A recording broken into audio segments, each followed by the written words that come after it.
Hello दोस्तों, स्वागत है आपका फिर से हमारे चैनल आर के ब्लॉग्स में। जैसा आपने थंबनेल देखा होगा कि स्नेक बाइट के केस में पोस्टमार्टम होता है या नहीं होता है, ये आपको जानकारी है या नहीं मुझे नहीं पता, लेकिन मुझे अभी तक इसका क्लैरिफाई नहीं मिल पाया है। क्योंकि जब हमें डॉक्यूमेंट रिक्वायरमेंट में ये बोला गया कि पोस्टमार्टम रिपोर्ट ज़रूरत है, पोस्टमार्टम होना चाहिए था, जो नहीं हो पाया है। तो मैं उन्हें बताई कि जब डेथ हुआ तो हॉस्पिटल से बॉडी निकाल दिया गया। फिर हमने सारा प्रोसेस किया, फिर हम उसे ले आए। तो पोस्टमार्टम के लिए हमें हॉस्पिटल ने कहा नहीं कुछ भी। तो मुझे और फिर मैंने पता किया, रिम्स में भी मैंने, यहाँ रांची के हॉस्पिटल्स में भी मैंने पता किया कि स्नेक बाइट के केस में क्या पोस्टमार्टम होता है। तो जो जान पहचान के लोग थे उन्होंने भी हमें यही कहा कि नहीं, स्नेक बाइट के केस में कोई पोस्टमार्टम नहीं होता है, एक्सीडेंटल केस में होता है। फिर मैंने अपने रिलेटिव जो मेरे लातेहार में रहते हैं, मैंने उनसे भी वहाँ के जो सदर हॉस्पिटल है, गवर्नमेंट हॉस्पिटल में है, वहाँ भी मैंने पता करवाया। तो मुझे वहाँ भी यही पता चला कि स्नेक बाइट के केस में पोस्टमार्टम नहीं होता है। अब मैं इतनी कंफ्यूज हूँ कि एक्चुअल में पोस्टमार्टम होता है या भी कि नहीं होता है। मैं सच में कंफ्यूज हूँ, मैं नहीं समझ पा रही हूँ। क्योंकि इसके अलावा जो भी डॉक्यूमेंट्स है, जैसे इसमें चाहिए होता है डेथ सर्टिफिकेट होता है, तो जो हॉस्पिटल से हमें डेथ सर्टिफिकेट मिला था वो हमारे पास है, वो मैंने सबमिट किया हुआ है। गवर्नमेंट के थ्रू जो गवर्नमेंट नगर निगम से जो डेथ सर्टिफिकेट मिलता है वो भी हमारे पास में है, वो भी मैंने सबमिट किया हुआ। ये होता है गवर्नमेंट की तरफ से मिलता है, ये है वो। तो ये भी मैंने दिया हुआ है। ये मतलब अगर एक सवाल होगा कि हाँ, पूछा जाएगा कि हाँ, आप कैसे प्रूफ कर रहे हो कि आपके भाई की मृत्यु ये स्नेक बाइट का केस है, सांप काटने की वजह से हुई है, तो मेरे पास जो पेपर्स है मैं उसी से प्रूफ कर सकती हूँ। क्योंकि जब मेरे भाई को सांप काटा था तो गांव में काटा था, तो उसका जो फर्स्ट ट्रीटमेंट हुआ था वो गांव के हॉस्पिटल, कार्मेल हॉस्पिटल में हुआ था। तो वहाँ भी जो ट्रीटमेंट चला था वो स्नेक बाइट के जो मरीजों को दी जाती है, जो पेशेंट को दी जाती है, वही ट्रीटमेंट चला था। लेकिन वहाँ हालत बिगड़ने लगी थी। डॉक्टर का कहना था कि वो जो पॉइज़न होता है उसको किडनी को संक्रमित कर दिया है और उसका वहाँ पे इलाज नहीं हो सकता है। तो उन्होंने हमें ऑप्शन दिया था कि उसका इलाज या फिर आप अंबिकापुर में करवाइए या फिर रांची में करवाइए। तो रांची में हमारे पास ज़्यादा ऑप्शंस थे, अंबिकापुर में हमारी जान पहचान भी नहीं है, रांची में है हमारे जान पहचान। तो फिर और किडनी डायलिसिस करना पड़ता है, तो उसके लिए स्लॉट भी हमें नहीं मिल रहा था। तो ये हम करवाए थे पिस्का मोड़ में नेप्रो केयर क्लिनिक है, वहाँ पे हमने करवाया। तो जब उसकी डायलिसिस स्टार्ट हुई उसके बाद हम उस बच्चे के अंदर पता नहीं ब्लड नहीं बन रहा था, प्लेटलेट्स नहीं बन, क्या नहीं हो रहा था मुझे समझ में नहीं आ रहा था। क्योंकि उसे पर डे जो उसका ट्रीटमेंट चल रहा था उसमें उस दिन उसे हर दिन 4 से 5 यूनिट उसे ब्लड चढ़ता था, प्लेटलेट्स चढ़ता था 3 से 4 यूनिट। जब तक वो उसकी सांस चलती रही तब तक ये कंटिन्यू उसको ब्लड का पर डे इतना रिक्वायरमेंट होता था। तो आप समझ सकते हैं कि खर्च कितना हुआ होगा हमारा।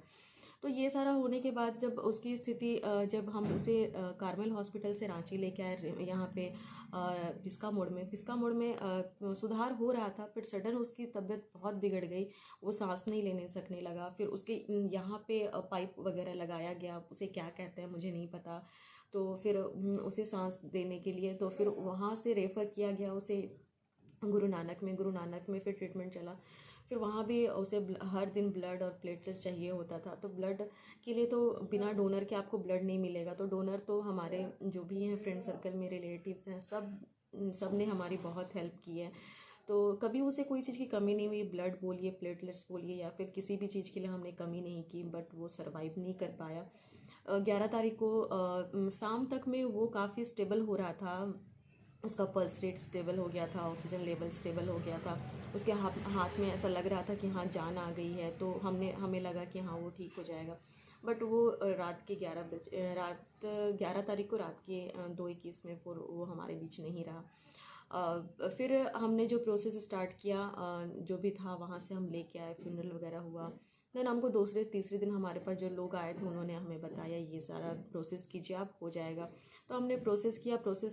जितना भी पेपर लगता है आपका, डेथ करने वाले का डेथ सर्टिफिकेट हो गया, उनका आधार कार्ड हो गया, मेडिकल पेपर्स हो गया, ये सारा कुछ। फिर जो आवेदक होती, जैसे कि इसमें मेरी जो मम्मी है आवेदक, इस मुआवजे के लिए मम्मी हमारी आवेदक है।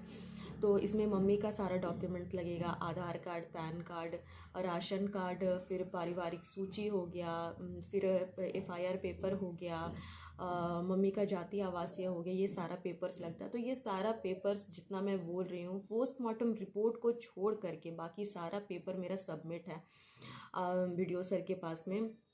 ब्लॉक में ये सारा पेपर सबमिट है। तो एक अगर बोला जाए कि इसमें पोस्टमार्टम हुआ ही नहीं है तो फिर मैं कहाँ से लाऊंगी।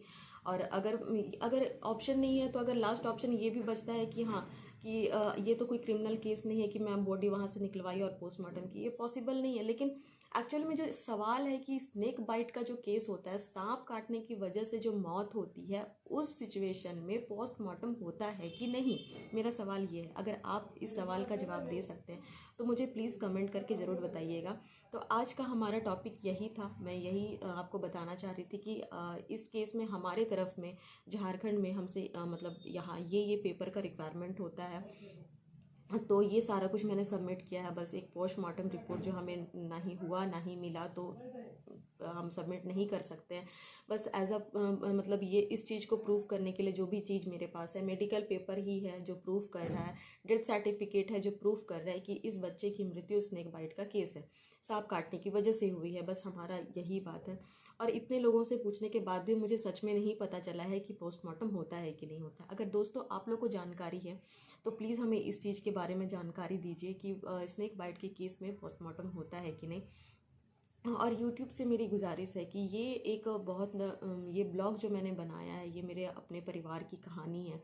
और इस सब्जेक्ट के को मैं बनाने का मतलब है कि ये जानकारी मैं लोगों तक पहुंचाना चाहती हूँ। तो YouTube फैमिली मेम्बर से मेरा रिक्वेस्ट है कि इस जो वीडियो है, इस ब्लॉग को आप लोगों तक पहुँचाएँ कि उन्हें भी ये जानकारी पता चले कि क्योंकि गांव घर में ये केसेस होते रहते हैं। और अगर सरकारी योजना का लाभ मिलना चाहिए तो मिलना ही चाहिए, लेकिन अगर पेपर्स नहीं है तो वो नहीं भी मिलता है। अब ये हमारा फॉल्ट है या उनका फॉल्ट है ये हम कह भी नहीं सकते हैं, लड़ भी नहीं सकते, लड़ना पॉसिबल नहीं है। तो धन्यवाद रहेगा हमारी वीडियो को देखने के लिए। और आप लोगों तक शेयर करें इस बात को कि क्या होता है क्या नहीं होता है, क्या प्रोसेस है क्या नहीं होता है, क्या प्रोसेस होता है, ये सारी कुछ की जानकारी अगर आपको है दोस्तों तो हमें कमेंट में ज़रूर बताइएगा, रिक्वेस्ट है आप लोगों से।